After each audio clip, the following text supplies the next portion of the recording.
Namaste, everyone, and welcome back to Waking Up with Mindful Serenity. I'm not going to pull a question from the jar today. I'm going to try to answer another question that was recently posed to me by a suffering loved one, teetering on this fence of, is life really worth it? Too often, this individual has a tendency to lean over to the side that says, no, it isn't. And I feel very much obligated. And because I can definitely and sincerely care, hopefully want to get that person back on the side that says, yes, it is. So when they ask me that question, I automatically jump in, yes, of course it is. It is. And as most of us would say, yes, life is worth living. And then the person asked, well, explain to me how and why, and show me, convince me that it's worth living. And so I proceeded to say a bunch of things related to, because we're alive, we get to be alive, we get to be experiences, whatever. And because of where they were in their own pain body, they could not see it or understand it. And they told me that my reasons for saying life was worth living were very much limp and weak. And they did not support the idea that life is worth living. So when I came home, I thought about that, and I see that that individual was right. They were limp. They came from an automatic reflex in my brain, something I was conditioned to say in response to questions like that, conditioned to believe about life, conditioned to understand. This person also pointed to my own life when I said that. And she said, well, listen, if you think, your life is worth living, your life is definitely not a model for it. All I see you doing is struggling, looking after others, struggling, not getting ahead, ill yourself all the time, and just not living the best of lives. And so that made me think too about what this individual says and what it really points to. And I was reminded recently of a very famous line from William James, who was the father of modern psychology. And he was giving a lecture in 1895. And this lecture eventually became published in the International Journal of Ethics, I think it was called, in 1895 as well. And the name of his lecture that he was giving that day, or the speech he was giving, is Life Worth It? And he said something to the effect of, in his closing line, do not be afraid of life. Believe that it is worth living, and your belief will help create the truth of that, or something along that line, create the fact. So believe, be not afraid of life. Believe your life is worth living, and your belief will help create the fact. That's what it was. And that was way back in 1895 by William James, the father of modern psychology. So it's quite a profound statement. So what we see here is this relationship between belief, what we believe, and what is our reality. And I also want to point that there's a difference because of actuality and reality. What is actually happening, and what are we perceiving with our senses? What we perceive with our senses may be deemed reality. What we're actually experiencing is actuality. So if my world, if what I'm picking up in my environment is just a lot of stressors, if I'm just picking up a lot of, cries for help, if I'm picking up a lot of lack, when I look down, I don't have enough to get by, or if I feel through my senses that my own body is weakening and not as strong as it used to be, and feeling the impact of this stress, then behind that, that's my reality, right? Because my senses have picked it up. And in actuality, and this is what this individual was pointing to when she said, my life is definitely not a model of a life worth living. In actuality, my experiences seem to be challenged, in many, many ways, like most human beings. I'm definitely not setting myself up as a special victim or anything like that. My life is just challenged, like many of our lives are. And it may not model the life that I could be experiencing as this human, maybe that I'm meant to be experiencing as this human. in actuality that my life does not model this example of life being worth living. But I still feel life is worth living. I have this knowing inside me that it's worth living, but I can't articulate it in words. A lot of times because words pale in comparison to what the actual experience of being in life is all about. Living is a felt experience. It's an experience of feeling. But that felt experience of living, the actuality of life, can be contaminated by something that we've stored inside us. And those are our core beliefs. And Bruce Lipton says that these core beliefs were established before the age of 7 when we're operating under our theta programming, our theta brainwave, which is, like almost a hypnotic state. And we're in a trance, taking in all the information that is needed to help us be social animals in a social pack, knowing how to behave, how to stay in the pack, what we have to do. So we're picking up programming. We're not thinking for ourselves, we are being programmed. And that is such a crucial age for the personality, right? The personality is said to be developed by the age of 7. So we have this idea of who we are, or idea of what others think we are by the time we're 7. And that will determine how we proceed through life.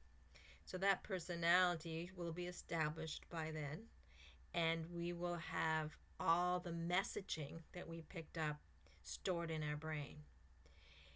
Childhood is a crucial stage because we are vulnerable to messaging more so than any other time. We cannot decipher our prefrontal cortex, that small part of the brain, the anterior cingulate cortical area in the prefrontal cortex, which is, most people will call it's the area of our exterior functioning, or executive functioning, I meant to say. It is the executive functioning center. And that area is not fully developed. We're still operating on the amygdala, which is in the hindbrain, that's responsible for fight or flight and telling us two things. It's either painful or it is pleasant, and, teaching us to strive for the pleasant, avoid the painful so that we can survive.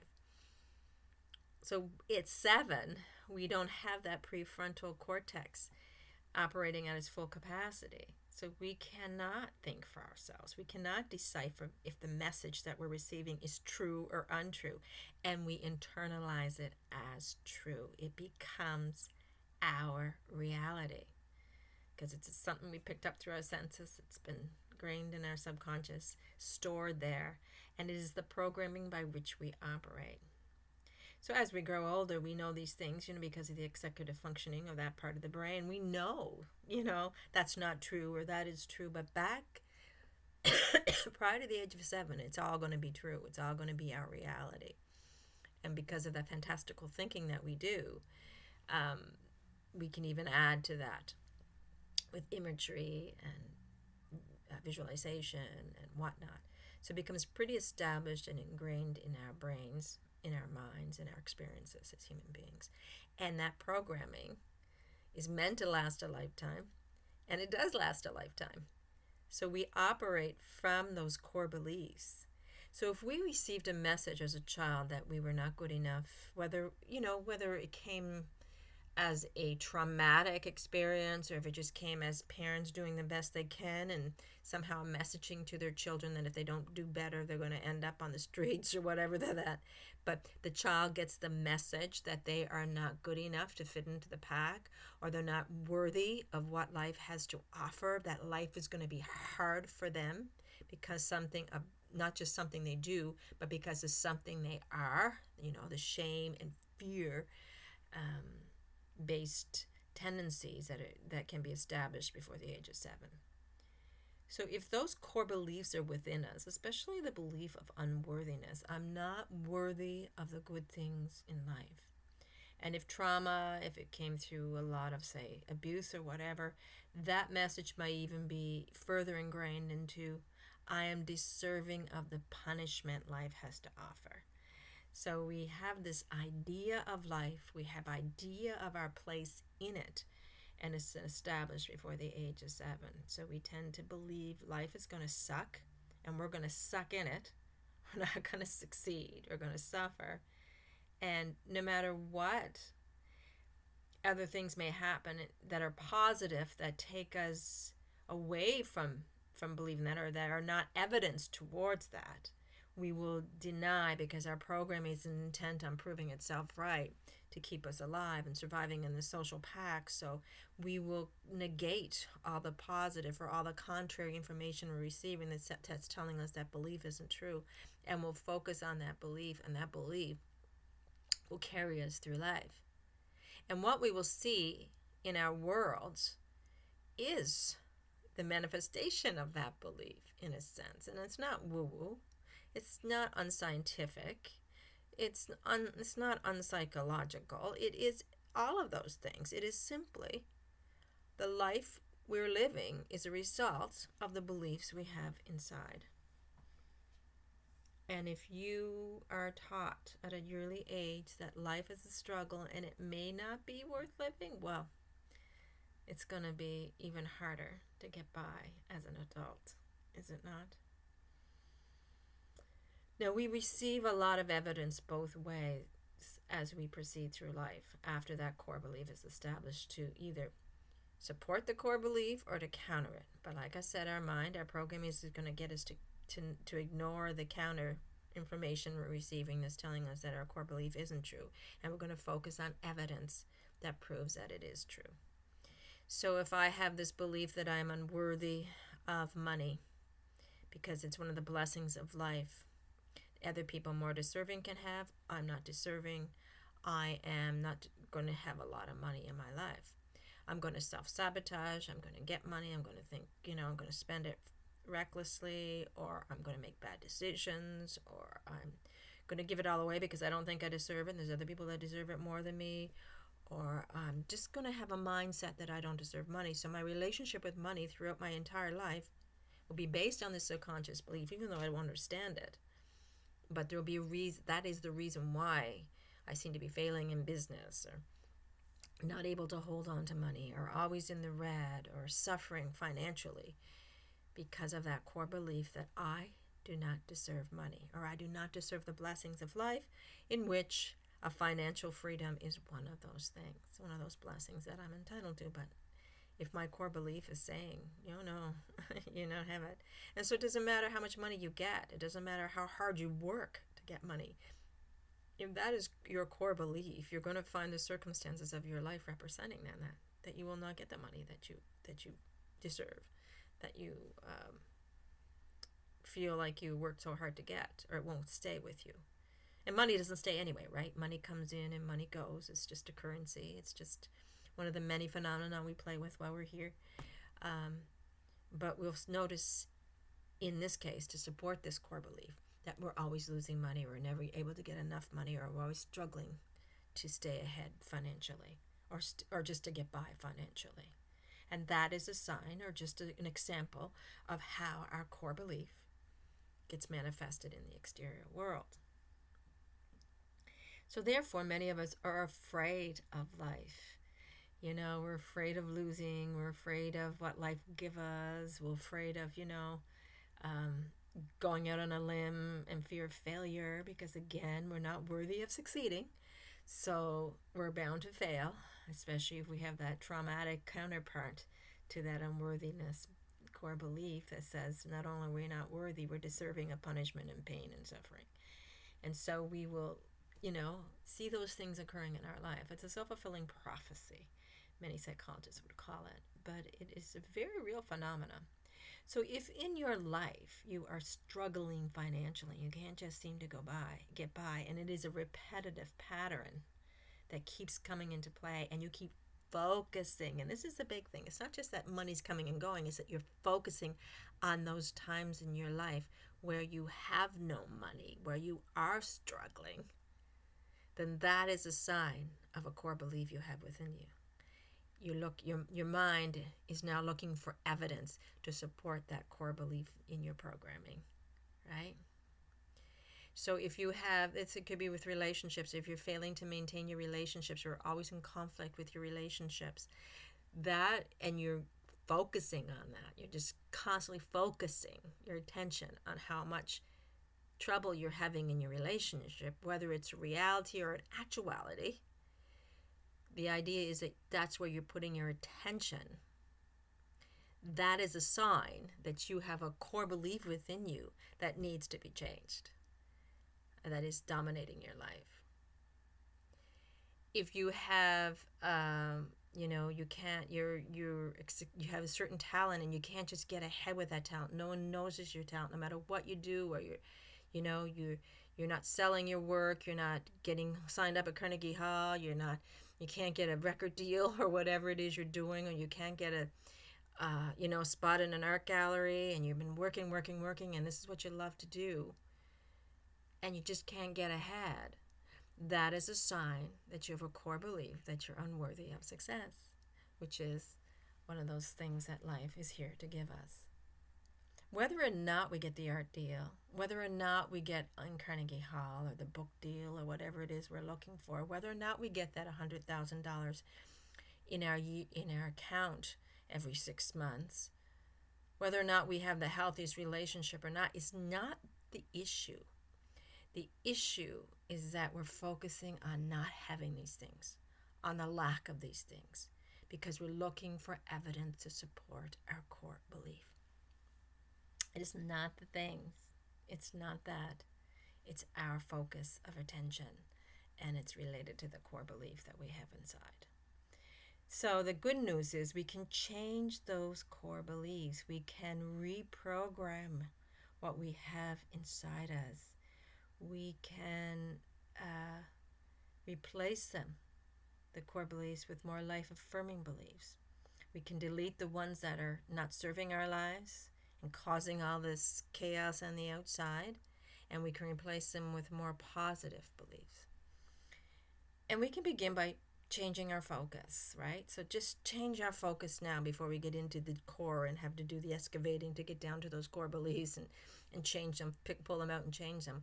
We can start right now, right here, with looking at the things that we're staring at, like this money situation that I may have, for example, and I'm constantly focused on not having enough money, and I'm constantly noticing, especially when my bank account is in the red, and not noticing it so much when it's in the black. I've got to remind myself that there is a pendulum moving back and forth with all this phenomenon. And this idea of good or bad we have, again, they're just dualistic terms. But we swing from one to the other. We swing from left to right. We swing from good to bad, should be to shouldn't be, all based on our expectations of how it should be. And that is not actuality or reality. It's just expectation and mind stuff. So when we look at the actuality of our experiences, we got to say, okay, that actuality involves two things. It involves pleasant stuff and it involves unpleasant stuff. It involves beneficial stuff and it involves less than beneficial stuff. It's all beneficial and it's all good, but because of our dualistic mind, we divide it into two compartments and we're seeking the negative. Well, there's always a positive side to that, right? So when I'm looking at my accounts and I'm always focusing on it, the money being in the red, I have to remind myself that the money's not always in the red. Sometimes it's in the black. I haven't my whole entire life, I've created a story of never having enough money. But that story is just a story and it's not really true, right? Because if I go back, there were times when I did have money. There was times when I got a good paycheck or got a good income tax refund, or, I won the lottery, or even if it was a small amount, or I got an unexpected sum of money in the mail for whatever reason. I didn't just suffer without money all my life, even though it seems to be the actuality. It isn't the actuality, because every event is a swinging pendulum, right?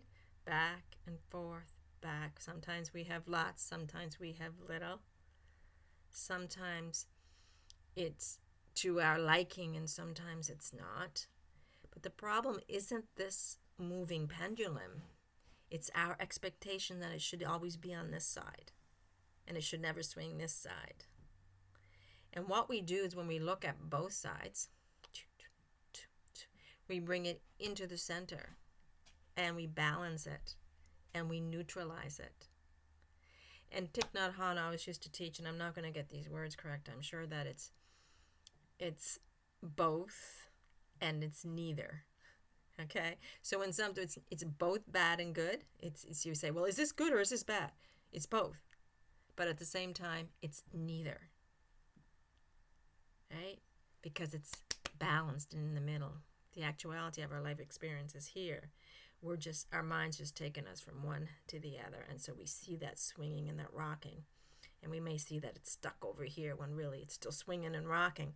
But our most beneficial perspective of that thing is when it's balanced in the middle. And that's the middle way. And so if we look at all our phenomena, even if it was tragic and traumatic, if we looked at those traumas that happened in our life that was so terrible and we just focus on the terrible of it, caused a core belief that, life isn't safe and these things are always going to happen to me. And then all we're going to focus on is the evidence that that is true throughout our lives. But we have to say, well, is it true? Because that pendulum was always swinging either way. Sometimes I had just the opposite of that belief, right? And then it swung in the center where it was neutral. And then because my mind is so set on proving that that core belief is true, I'm going to focus on the negative, on those experiences in life that proved and gave evidence to that. When in reality, all I got to do is counter the events that occur. Is it really that bad? Is there any good to this? And even when the good things show up, we got to recognize that they're not going to last. There's some negative, to finding your soulmate. There's a lot, it's wonderful, great, but there's a lot of negative in that. Because your soulmate's never going to be everything you expect them to be. And you're going to soon realize that. You're seeing them in a certain light that you expect to see them in, that you expect this is what a soulmate should be like. But they're going to swing this way and that way. And so what you want to see is both sides of that person, so that you have that neutral experience of accepting them for who they are. And we want to have the acceptance of life for what it is in the neutral as well. So this idea, if life is worth it, it certainly is. We just got to look at our beliefs, see how they're making us, swing a certain way in our perspectives. Try to balance that perspective somewhat. And then we can go in and we can look deeply into those core beliefs. Sometimes they come up on their own, and sometimes we're very much aware of them in our conscious mind, what those beliefs are and how they're impacting our lives. But most times we are not. So we have to experiment and go deep to some degree, finding these core beliefs to see what's inside us, what has been programmed inside us that is stopping my life from being the way I want it to be. And then reconstructing those beliefs. What happens a lot of times, there is a new modality for treating trauma now. You may have heard of it, called EMDR, eye movement desensitization and restructuring or reprogramming or something like that. I can't remember what the R stands for. And it's all about taking these two pieces and bringing them together, the two sides of the brain, the right hemisphere and the left hemisphere, and meeting in the center, right over the heart chakra, you might want to say. You use that by moving the eyes left, right, or tapping left, right, just to get that sensation that there's not just on one side. We're bringing it into the center and we are balancing it in the center. And that does a remarkable thing for traumatic memories that are so painful because they're way over here and we can't even imagine them being over here. We can't even imagine any good coming from that traumatic incident we had where we lost all our money or was all stolen from us, our house got burned down, whatever, and we're left with nothing. And that's just all we can focus on is how bad that was. We cannot see that, well, maybe because of that, I realized how supportive the community was. Because of that, I realized I was never alone.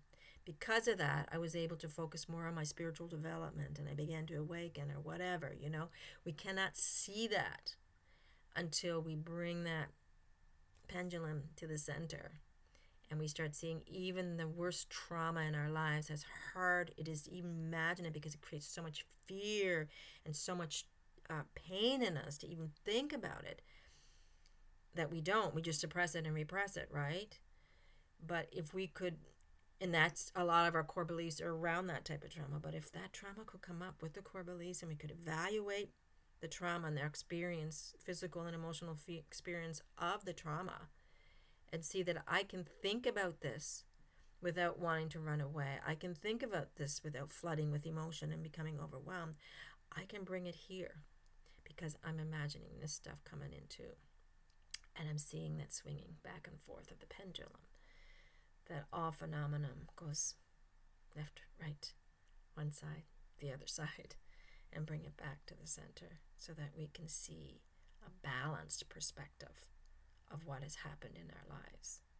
We'll also begin to see a beginning and a middle and an ending of all events, all story, whatever caused that core belief that prevented you from living the life that you were meant to live, that got you stuck right here and now. Well, that memory or that event that caused that belief had a beginning, a middle, and an ending, but it is ended. It is gone. It is in the past. And now you as a human being are looking back at it in the present, looking back at your past to see how it has impacted your life. So that is one way to realize that. And when we change those beliefs, especially if we start looking for the positive in life, little things like the sunset, birds chirping in the trees, like it's spring. We're going to be hearing Robin's song soon. The light is remarkable out there. There is a beautiful breeze sometimes. I love walking. I could have the worst day dealing with human suffering, dealing with my finances, dealing with my own health, dealing with 1,000 different issues coming crashing down at me at once. But if I go out in the woods and I just walk and I feel the sun and I hear the bird song and I'm surrounded by trees and I have the scent of nature, thawing out around me, the experience of my foot on the ground, 1 foot at a time, then I can say, yeah, that is worth living. I may not be able to explain it to this other individual who's teetering on the fence because I don't have the words for it, but that tells me life is worth living.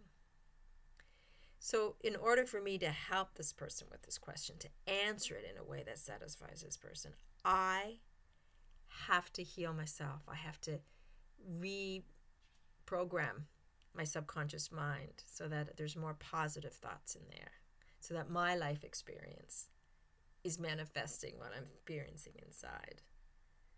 I have to have the felt experience of life being worthwhile. And I have it. I just can't articulate it, or my mind doesn't focus on it because it's so focusing on the struggle. So it's a matter of bringing it back so that I can focus on those simple things that give me the felt experience of life being worthwhile. And it is a belief change. It is a belief change, and I'm confirmed, and every day I say life is worthwhile, life is worthwhile, and that's in the conscious mind.